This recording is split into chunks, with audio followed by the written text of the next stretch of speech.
It's my great honor to be with you. உங்களோடு சேர்ந்து ஆராதிப்பிலே நான் மிகுந்த மகிழ்ச்சி அடைகிறேன். This morning I'll speak in simple English. இந்த காலை நேரத்தில் மொழிபெயர்ப்பு இருப்பதனால நான் சாதாரணமாக எல்லாரும் புரிந்து கொள்கிற விதத்தில் எளிமையான ஆங்கிலத்தில் நான் பேச இருக்கிறேன். I have worked at Spicer Adventist University for nearing 20 years. 20 ஆண்டு காலமாக நான் ஸ்பைசர் யூனிவர்சிட்டியில் அல்லது ஸ்பைசர் கல்லூரியில் நான் வேலை செய்திருக்கிறேன். Your pastors, professors were all my students. உங்கள் சபை போதகருடைய ஆசிரியர்கள் எல்லாருமே என்னுடைய மாணவர்கள். Most of your section presidents, conference presidents, region directors, your department directors in Madras, they were all my students. நம்மளுடைய சவுத் ஈஸ்ட் இந்தியா யூனியனுக்கு கீழாக இருக்கக்கூடிய எல்லா தலைவர்கள், section president, conference president, union president, department directors, அதில் நிறைய பேர் என்னுடைய மாணவர்கள் என்பதை நான் உங்களுக்கு சொல்லிக்கொள்ள. Most of the school principals, நம்முடைய அட்வென்ட் பள்ளிக்கூட முதல்வர்கள் நிறைய பேர் என்னுடைய மாணவர்கள். After working there at Spicer, getting my degrees, I completed my PhD in Pune University in psychology. Psychology என்கிற பாடத்தில் பூனே யூனிவர்சிட்டியில் என்னுடைய பிஹெச்டி பட்டத்தை நான் படித்து முடிக்க ஆண்டவர் கிருபை செய்தார். Before I preach, you need to know a little bit about me. That's why I am telling before God. பிரசங்கம் பண்ணுவதற்கு முன்பதாக என்னை குறித்து உங்களுக்கு ஒரு சில காரியங்கள் சொல்ல வேண்டும் என்று நான் விரும்பினேன். அதனால தான் நான் சொன்னேன். I have put in about 42 years of service in the Seventh-day Adventist organization. ஏழாம் நாள் அட்வென்ட் நிறுவனத்திற்கு கீழாக 42 ஆண்டுகள் நான் வேலை செய்து ஓய்வு பெற்றிருக்கிறேன்.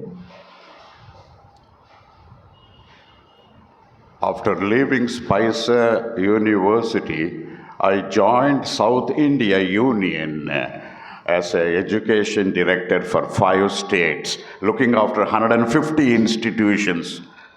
20 ஆண்டுகள் ஸ்பைசர் யூனிவர்சிட்டியில் நான் வேலை செய்த பிறகு 5 மாநிலத்திற்கு எஜுகேஷனல் டைரக்டராக சுமார் 150 கல்வி நிறுவனத்திற்கு தலைவராக நான் வேலை செய்திருக்கிறேன். கோவா, கர்நாடகா, கேரளா, பாண்டிச்சேரி, தமிழ்நாடு. கோவா, கர்நாடகா, கேரளா, பாண்டிச்சேரி, தமிழ்நாடு அப்படின்னு சொல்லி 5 மாநிலம்.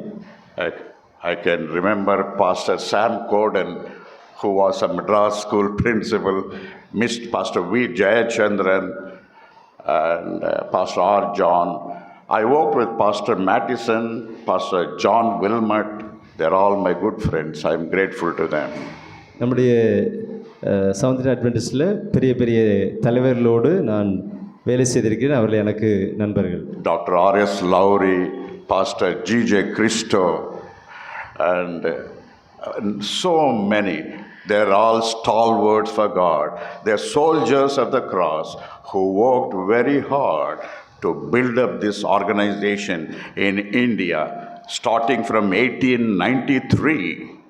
1893 இப்போ சொன்ன அந்த தலைவர்கள் எல்லாம் நம்முடைய சத்தியத்தை இந்த பகுதியில் எப்படியாவது கொண்டு வர வேண்டும் என்று தியாகத்தோடு ஊழியம் செய்து இதெல்லாம் அவங்க ஆரம்பிச்சிருக்காங்க. I take this opportunity to recall all of these. My father and mother worked with R.S. Lowry to establish Lowry Adventist College.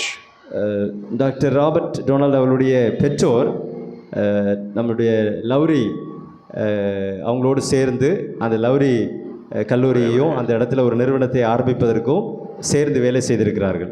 I have no father now, I have no mother, I have no wife. எனக்கு இப்போ அப்பா அம்மா கிடையாது, மனைவியும் கிடையாது.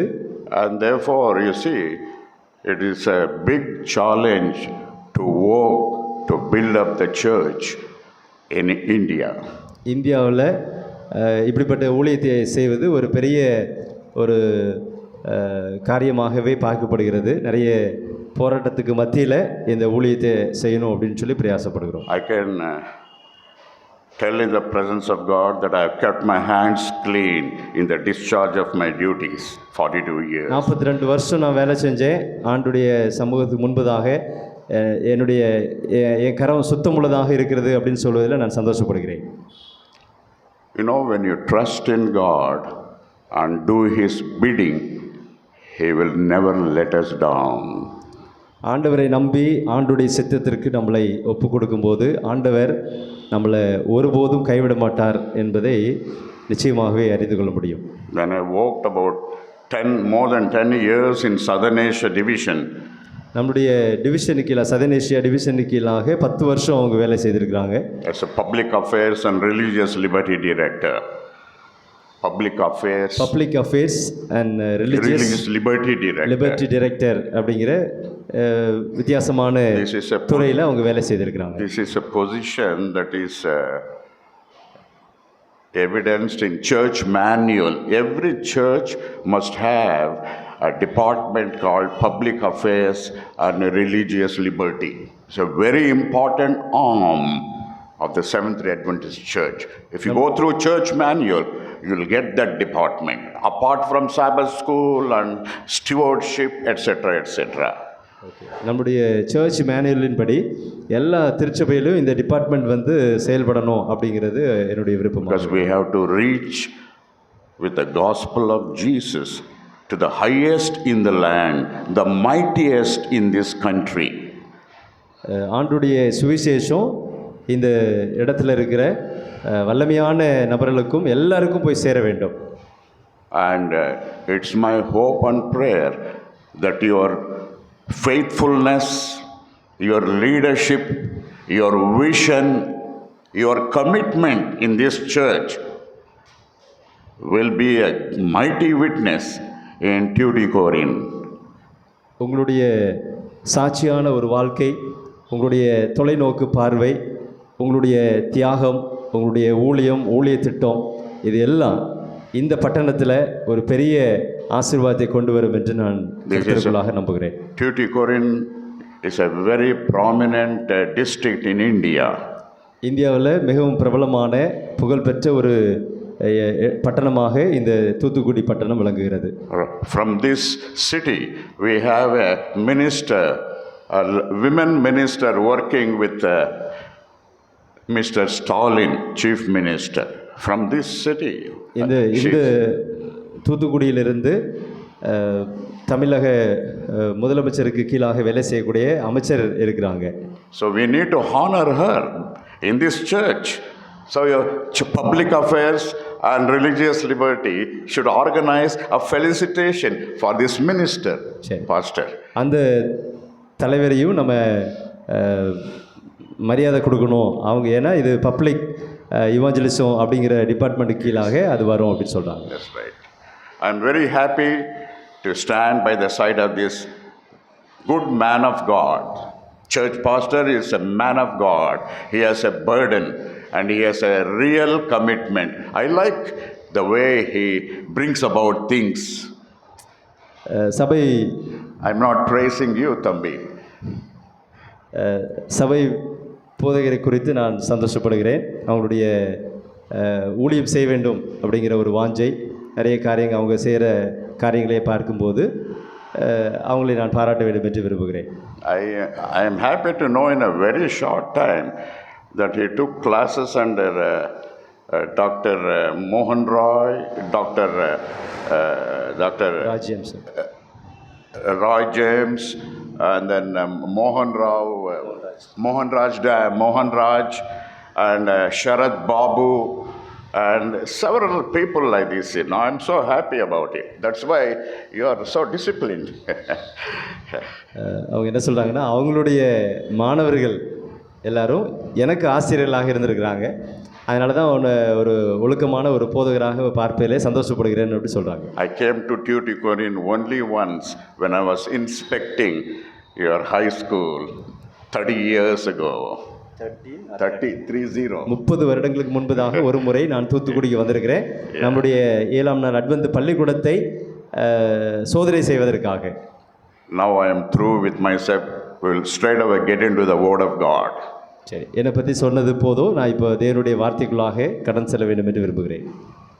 The topic I have for us is what happens when we praise God.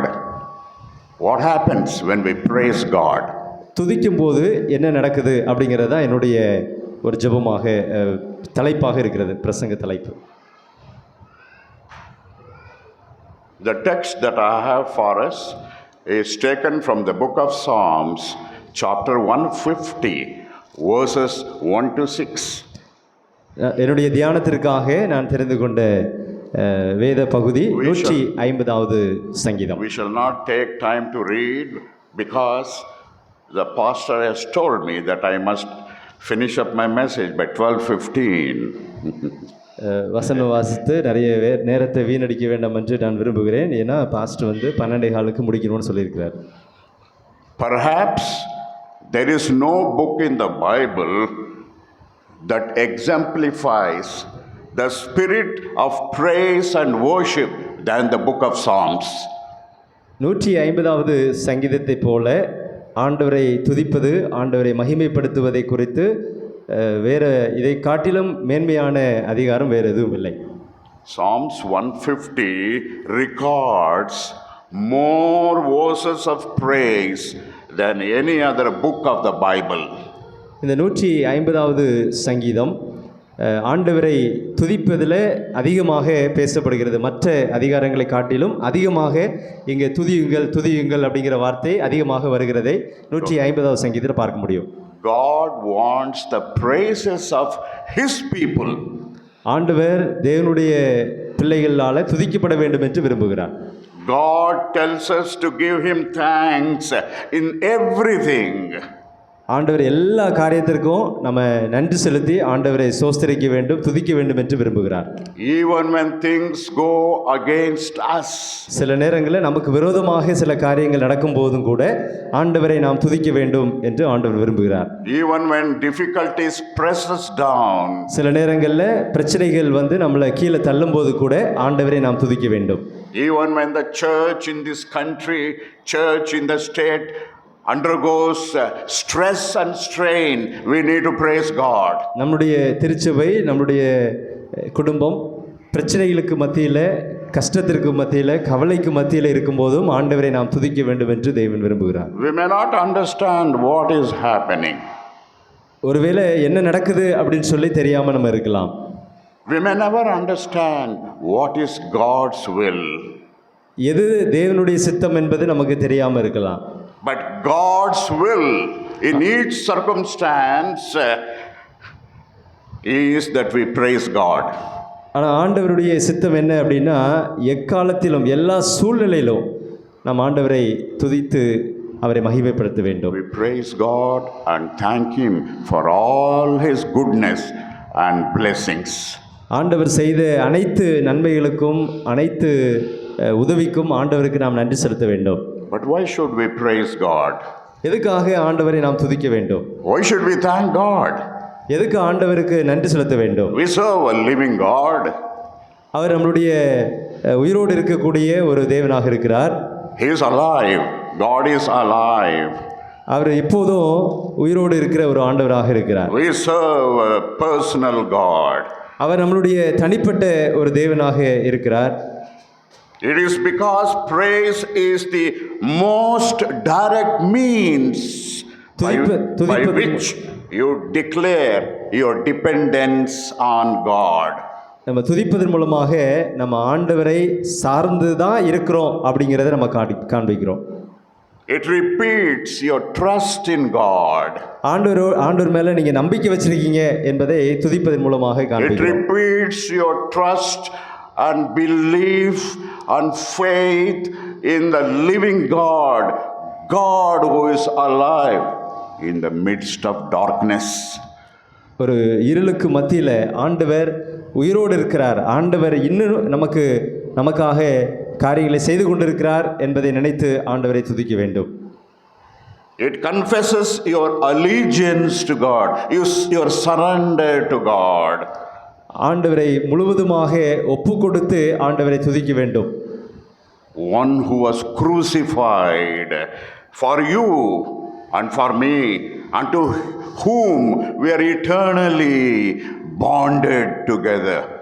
உங்களுக்காகவும் எனக்காகவும் கல்வாரி சிலுவையில் இரத்தம் சிந்தி மரித்த தேவனுக்காக தேவனை நாம் துதிக்க வேண்டும். Without taking much time, I would like to list a few of the benefits we derive from praising the Lord, thanking the Lord. ஆண்டவரை துதித்து அவருக்கு நன்றி செலுத்துவதற்கு வேற என்ன காரணங்கள் இருக்கிறது என்பதை நாம் நேரம் செலவழிக்காமல் சீக்கிரமாக சொல்லுவேன். Who have your pens, who have your notebooks, notebook இருந்துச்சுன்னா நான் சொல்றதை நீங்க just எழுதி வைத்துக் கொள்ளுங்கள். You can just list them down so that it will give you clarity of your worship this morning. It's 11:45.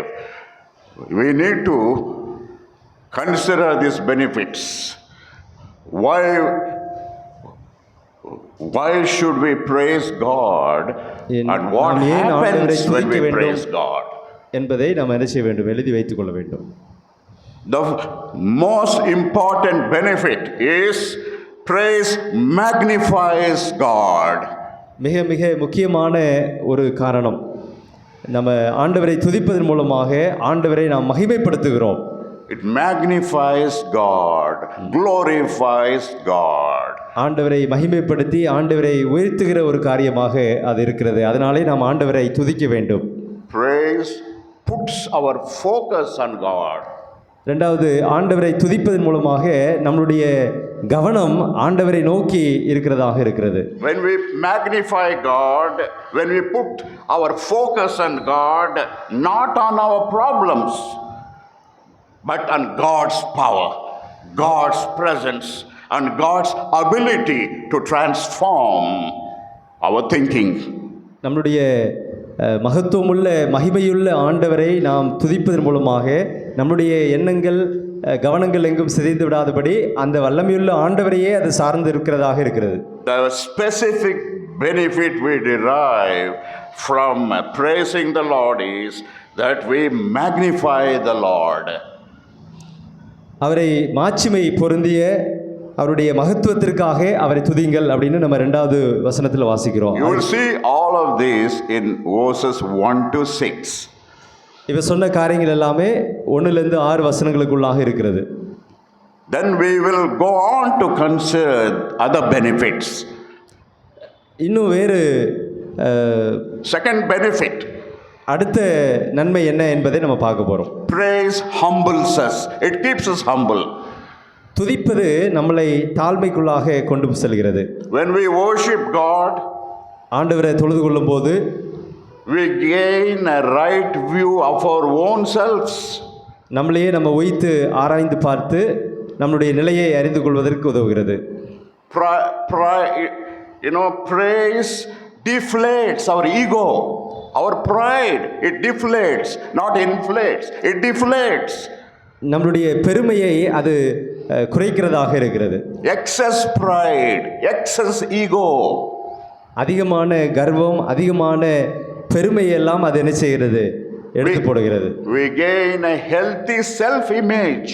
நமக்கு ஒரு நல்ல ஒரு ஆரோக்கியமான ஒரு நம்மளை குறித்ததான ஒரு தன்மையை அது வெளிக்காட்டுகிறதாக இருக்கிறது. Because our focus is on God. ஏன் அப்படின்னா ஆண்டவரை துதிக்கும் போது ஆண்டவர் மாத்திரம்தான் நம்மளுடைய ஒரு பார்வையாக இருக்கிறது. Praise magnifies God.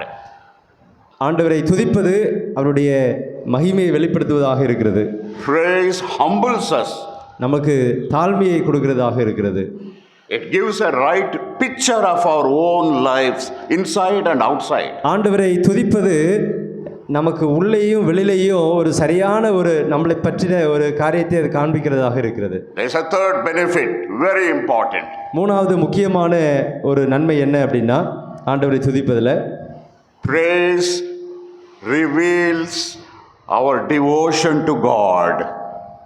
நம்மளுடைய ஆண்டவரை துதிப்பது மூலமாக நம்ம என்ன ஆண்டவரிடத்தில் சொல்ல வரோம் அப்படிங்கிறத அது வெளியில் It காண்பிக்கும். reveals our devotion to God. It reveals our devotion, bhakti. நம்மளுடைய ஆண்டவர் மேலே நம்ம வைத்திருக்கிற அந்த பக்தியை அது காண்பிக்கிறதாக இருக்கிறது. Yes. If I love Christ, I will praise Him. ஆண்டவரை நான் உண்மையிலே நேசித்தேன் அப்படின்னா ஆண்டவரை நான் உண்மையிலே என்ன செய்வேன்? துதிப்பேன். If God has first place in my life, I will honor Him with worship. ஆண்டவருக்கு என்னுடைய மனதில் ஒரு முக்கியமான ஒரு இடம் இருக்குமானால் நான் ஆண்டவரை உண்மையிலே என்ன செய்வேன்? நான் துதிப்பேன். You may kindly reduce the volume, Thambi, or else my voice is more louder than microphone. சரி. It's okay now? Yeah, okay. So, Carry on. okay. I am okay from the pulpit? Yeah. Is it helping you? Yes. Yeah. So, praise reveals our devotion to God. நம்முடைய பக்தியை அது காண்பிக்கிறதாக இருக்கிறது. நாம் துதிப்பது நம்முடைய பக்தி, ஆண்டவர் மேல் நம்ம வச்சிருக்கிற அந்த தெய்வீக காரியங்களை குறிக்கிறதாக இருக்கிறது. We go on now with the fourth benefit of praising God, thanking God. Every moment at home, in the church, outside, in our public witnessing, praise God. ஆலயத்திலும் வீட்டிலும் வெளியிலும் வேலை செய்கிற இடத்திலும் ஆண்டவரை பொது இடங்களிலும் நாம் துதிக்க வேண்டும் என்று நாம் பார்க்கிறோம். Praise motivates us for a holy living. ஆண்டவரை துதிப்பது நம்மளை பரிசுத்தமாக நடப்பதற்கு நம்மளை வழிநடத்துகிறதாக இருக்கிறது. Praise opens our hearts to want to live the way of God's will. ஆண்டவரை துதிப்பதன் மூலமாக ஆண்டவருடைய வழியில் நடப்பதற்கு அது நம்மளை வழிநடத்துகிறதாக இருக்கிறது. Holy and separated unto God. பரிசுத்தமான ஆண்டவருக்காக இருக்கிற இடத்திற்கு நம்மளை வழிநடத்துகிறதாக இருக்கிறது. Not to do our will, but to do God's will above our own. ஆண்டவரை துதிப்பதன் மூலமாக என்னுடைய சித்தத்தை அல்ல, தேவனுடைய சித்தத்தை நிறைவேற்றுவதற்காகவே அது இருக்கிறது. To be want to become like Him. துதிப்பது என்பது நாம் நம்மளைப் போல மாறுவதற்கல்ல, ஆண்டவரைப் போல மாறுவதற்காக அது நமக்கு உதவி செய்கிறது. The more we worship God, the more like Him we will become. Amen. ஆண்டவரை எவ்வளவு பயபக்தியாக நம்ம தொழுது கொள்கிறோமோ அவ்வளவு பயபக்தியாக நாம் அவரைப் போல மாறுகிறோம். You know, the question that I asked to you at the outset of my message is, what happens when we praise God? ஆரம்பத்தில் நான் ஒரு கேள்வி கேட்டேன், ஆண்டவரை துதிப்பதனால எனக்கு என்ன நடக்குது, அதனால எனக்கு என்ன நன்மை அப்படின்னு நான் கேட்டேன். Praise magnifies God. ஜெபம், ஆண்டவரை துதிப்பதன் மூலமாக அவருடைய மகிமை, அவருடைய மகத்துவத்தை அது வெளியில் காண்பிக்கிறதாக இருக்கிறது. Praise humbles us. அது என்னை ஆண்டவருக்கு முன்பதாக என்னை தாழ்த்துகிறதாக இருக்கிறது. It deflates from our excess pride and ego. நமக்குள்ள இருக்கக்கூடிய கர்வம், பெருமை, அது எல்லாத்தையுமே அது குறைக்கிறதாக இருக்கிறது. Praise reveals our devotion to God. ஆண்டவர் மேல நம்ம வைத்திருக்கிற அந்த பக்தியை அது காண்பிக்கிறதாக இருக்கிறது. Praise motivates us for a holy living. ஆண்டவரை துதிப்பது நம்மளை பரிசுத்தமாக வாழ்வதற்கு நம்மளை வழி செலுத்துகிறது. We are separated from the world of darkness. இந்த பாவை நிறைந்த இந்த உலகத்திலிருந்து அல்லது பாவ இருளிலிருந்து நம்மளை பிரித்து காண்பிக்கிறதாக இருக்கிறது ஆண்டவரை துதிப்பது. So next specific benefit. அடுத்த முக்கியமான அல்லது தனித்துவமான ஒரு நன்மை என்ன அப்படின்னு பார்த்தீங்கன்னா, Praise increases our joy. J-O-Y. Jesus first, others second. You lost. Joy increases our joy. ஆண்டவரை துதிப்பது மூலமாக நமக்குள்ளாக அது சந்தோஷத்தை கொடுக்கிறதாக இருக்கிறது. ஜாய் என்கிற ஆங்கில வார்த்தையில் ஜே ஃபர்ஸ்ட் அப்படின்னா ஜீசஸ், இயேசு தான் முதல்ல வைக்கணும் அப்படிங்கிறத பார்க்குறோம்.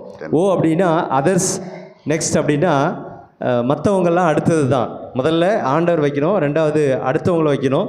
ஒய் அப்படிங்கிற அந்த லெட்டருக்கு என்ன அர்த்தம் அப்படின்னு பார்த்தீங்கன்னா, யூ, நான் கடைசி தான். சரியா? அப்போது மற்றவங்கள முதல்ல இது பண்ணுறதுக்கு முன்னால் முதல்ல ஜீசஸை நம்ம என்ன செய்ய வேண்டும், நம்ம ப்ரைஸ் பண்ணணும். அடுத்தது அதர்ஸ் அப்படிங்கிற மற்றவங்கள நம்ம என்ன செய்ய வேண்டும், ப்ரைஸ் பண்ண வேண்டும். அடுத்தது தான் நம்ம என்ன செய்ய வேண்டும், நம்மளை கொண்டு வரணும் அப்படின்னு சொல்லி நல்ல ஒரு காரியத்தை சொன்னாங்க.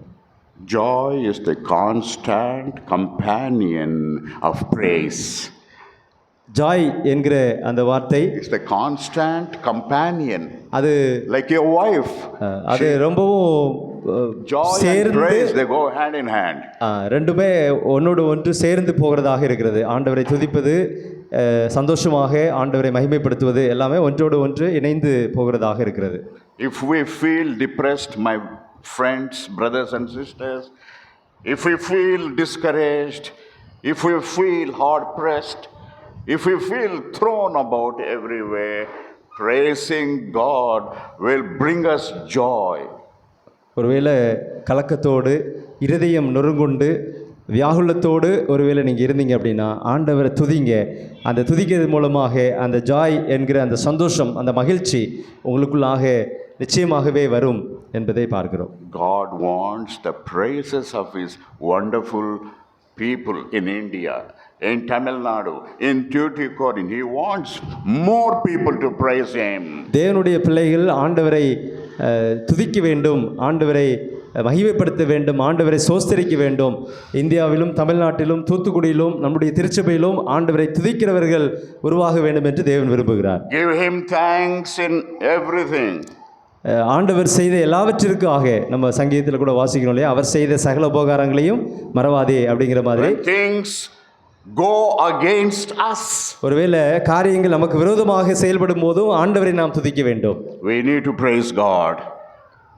அப்படிப்பட்ட காலத்திலும் ஆண்டவரை நாம் துதித்து அவரை மகிமைப்படுத்த வேண்டும். We may not understand what is happening at home. Praise God. என்ன நடக்குது அப்படின்னு சொல்லி தெரியல, உங்க வீட்டில் என்ன நடக்குதுன்னு சொல்லி தெரியல, இருந்தாலும் ஆண்டவரை நாம் துதிக்க வேண்டும். Praise God that God's will in each circumstance, நம்முடைய வாழ்க்கையில் எல்லா சூழ்நிலையிலும் எல்லா காலகட்டத்திலும் ஆண்டவருடைய சித்தம் நடைபெற வேண்டும் என்று ஆண்டவரை நாம் துதிக்க வேண்டும். praise magnifies God. Praise magnifies God. ஆண்டவரை துதிப்பது அவரை மகிமைப்படுத்துகிறது. Praise humbles us. ஆண்டவரை துதிப்பது நம்மளை தாழ்மைப்படுத்துகிறதாக இருக்கிறது. Praise reveals our devotion to God. ஆண்டவரை துதிப்பது என்பது நம்முடைய பக்தியை ஆண்டவருக்கு காண்பிக்கிறதாக இருக்கிறது. Praise motivates us to holy things. ஆண்டவரை துதிப்பது என்பது நம்மளை பரிசுத்தமாக நடப்பதற்கு வழிநடத்துகிறது. Praise increases our joy. ஆண்டவரை துதிப்பது என்பது ஆண்டவருக்கு நமக்கு அது சந்தோஷத்தை, மகிழ்ச்சியை கொடுப்பதாக இருக்கிறது. Another very important benefit is praise establishes our faith in Jesus. அடுத்து மிக முக்கியமான ஒரு நன்மை என்ன அப்படின்னு பார்த்தீங்கன்னா, துதிப்பதன் மூலமாக நம்முடைய விசுவாசம், ஆண்டவர் மேலே வைத்திருக்கிற அந்த விசுவாசம் பலப்படுகிறதாக இருக்கிறது. The greater we see our God, the smaller we see our problems. ஆண்டவரை எவ்வளவு பெருசாக நம்ம பார்க்குறோமோ அவ்வளவு சிறுசாக நம்முடைய பிரச்சனைகள் மாறும். And this is what I have learned in all my 42 years of service. இதை தான் நான் என்னுடைய 42 வருஷ அனுபவத்தில் கற்றுக்கொண்டேன். I have learned it at Lowry Adventist College. I have learned it at Spicer. Lowry காலேஜ்லையும் ஸ்பைசர் காலேஜ்லையும் நான் வேலை செஞ்ச இடத்துலையும் சதர்ன் ஏசியா டிவிஷன்லையும் அதெல்லாம் நான் கற்றுக்கொண்டேன். Praise establishes our faith. நம்முடைய துதி, ஆண்டவருக்கு முன்பதாக நாம் ஏறெடுக்கக்கூடிய துதி நம்முடைய விசுவாசத்தை ஆண்டவருக்கு முன்பாக காண்பிக்கிறது. The greater we see our God, எவ்வளவு பெரிய கடவுளாக நம்ம அவரை பார்க்குறோமோ, the smaller our problem becomes. நம்ம ஆண்டவரை பெரிய ஆண்டவராக நம்ம பார்த்தோம் அப்படின்னா ஆண்டவர் அந்த பிரச்சனைகள் எல்லாம் சிறிய பிரச்சனையாக ஆண்டவர் மாற்றி போடுவார். Finally, கடைசியா praise elevates our emotions. நம்முடைய உணர்வுகளை அது வெளிப்படுத்துகிறதாக இருக்கிறது. ஆண்டவரை துதிப்பது என்பது நம்முடைய உணர்வுகளை வெளிப்படுத்துவதாக இருக்கிறது. worry, நம்முடைய பிரச்சனைகளை வெளிப்படுத்துவதாக, fear, நம்முடைய பயத்தை வெளிப்படுத்துவதாக இருக்கிறது. doubts, நம்முடைய சந்தேகத்தை வெளிப்படுத்துவதாக இருக்கிறது. they cannot survive. இது எல்லாம் ஆண்டவரை துதிக்கிறதுனால இல்லாம போயிடும். அதெல்லாம் இருக்க முடியாது. It cannot survive for long. அதெல்லாம் ரொம்ப நாள் நமக்கு இருக்காது. When we praise God, they won't survive for a long time. ஆண்டவரை நம்ம துதிச்சோம் அப்படின்னா இப்படிப்பட்ட பிரச்சனைகள் எதுவும் நம்முடைய வாழ்க்கையில இருக்காது.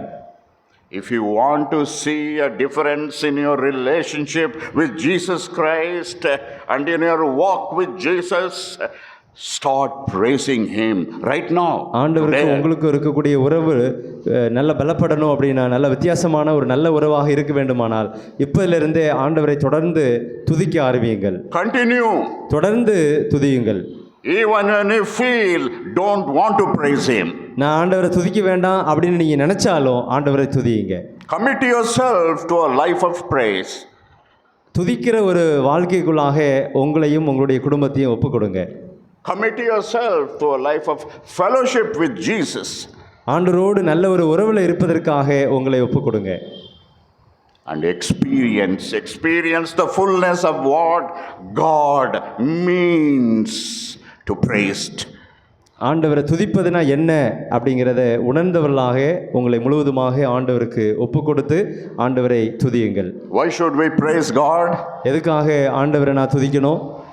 Because it is the clearest and the most direct means by which you declare your dependence on God. நம்ம துதிக்கிறது மூலமாக நேரடியாகவோ மறைமுகமாகவோ எல்லாத்துக்கும் நம்ம அவர் தான் சார்ந்திருக்கிறோம் அப்படிங்கிறத நம்ம காண்பிக்கிறோம். It repeats your trust in God in the midst of darkness. இருளுக்கு மத்தியில் ஆண்டவர் மேலே தான் நீங்கள் நம்பிக்கை வச்சிருக்கிறீங்க அப்படிங்கிறத துதிக்கிறது மூலமாக காண்பிக்கிறீங்க. It confesses your allegiance to God. Confesses your allegiance, surrendering, committing your life to நீங்கள் God. ஆண்டவருக்கு உங்களை ஒப்பு கொடுத்துருக்கிறீங்க என்பதை துதிப்பதன் மூலமாக காண்பிக்கிறீங்க. When you praise God, you commit yourself to the crucified, risen Savior. Kalvari சிலுவையில் நமக்காக மரித்த இயேசுவை நீங்கள் உங்களுக்கு முழுவதுமாக ஒப்பு கொடுத்து ஆண்டவருக்கு நீங்கள் துதியை செலுத்தும் போது அப்படிப்பட்ட தேவனை நீங்கள் தொழுது கொள்கிறீங்க. I have listed only as few important benefits. ஒரு சில முக்கியமான காரியங்களை தான், நன்மைகளை தான் நான் உங்களுக்கு சொல்லியிருக்கிறேன். Before I end this message, இந்த செய்தியை நான் முடிக்கிறதுக்கு முன்பதாக let's review them. மறுபடியும் அவைகளையெல்லாம் நம்ம படிக்க போகிறோம். All of these are found in Psalms 150, எல்லா verses 1 to 150வது 6. சங்கீதத்தில் 1லிருந்து 6 வரைக்கும் உள்ள வாக்கியங்களில் பார்க்குறோம். Praise magnifies God. Magnifies God. ஆண்டவரை மகிமைப்படுத்துகிறதாக இருக்கிறது. Praise humbles us. நம்மளை தாழ்மைப்படுத்துகிறதாக இருக்கிறது. Praise reveals our devotion to God. நம்முடைய பக்தியை ஆண்டவர் மேலே நம்ம வச்சிருக்கிற அந்த வைராக்கியத்தை காண்பிக்கிறதாக இருக்கிறது. Praise motivates us to holy things. துதிப்பது மூலமாக நம்ம அந்த பரலோகத்து அந்த பரிசுத்தத்திற்கு நேராக நம்மளை நடத்துகிறதாக இருக்கிறது. And praise increases our joy. துதிப்பது என்பது நமக்கு மகிழ்ச்சியை கொண்டு வருகிறதாக இருக்கிறது. And praise establishes our faith. இது ஆண்டவரை துதிப்பது மூலமாக நம்முடைய விசுவாசம் இன்னும் பலப்படுகிறதாக There இருக்கிறது. will no worry, there will no fear, there will be no doubts. எந்த பிரச்சனைகளும், எந்த போராட்டமோ, எந்த சந்தேகமோ இனிமேல் கிடையாது. They won't survive for long. அதெல்லாம் உங்களுடைய வாழ்க்கையில் ரொம்ப நாள் இருக்காது. You want to see a difference in your relationship with God? ஆண்டவருக்கு உங்களுக்கு இருக்கிற அந்த உறவுல வித்தியாசத்தை நீங்கள் பார்க்கணுன்னு விரும்புனீங்கன்னா Commit your life, my brothers and sisters. ஆண்டவருக்கு உங்களை முழுவதுமாக ஒப்பு கொடுக்கும்படி உங்களை அன்போடு நான் கேட்டுக்கொள்கிறேன். Life of praise and fellowship with Jesus Christ our Lord. ஆண்டவரை துதிக்கிற ஒரு வாழ்க்கையை வாழ்வதற்கு உங்களை ஒப்பு கொடுப்பீங்களா? This is my prayer for each one of you. இது என்னுடைய ஜெபமாக இருக்கிறது. ஆண்டுடைய திரு சித்தத்திற்கு உங்களை ஒப்பு கொடுங்க. God bless you and your families wherever you are. கர்த்தர் உங்களையும் உங்களுடைய குடும்பத்தையும் நீங்கள் எங்கே இருந்தாலும் உங்கள் அனைவரையும் ஆசீர்வதிப்பாராக. Till we meet again. மறுபடியும் நம்ம சந்திக்கும் வரை ஆண்டவர் நம்மளை ஆசீர்வதிப்பாராக. தேங்க்யூ.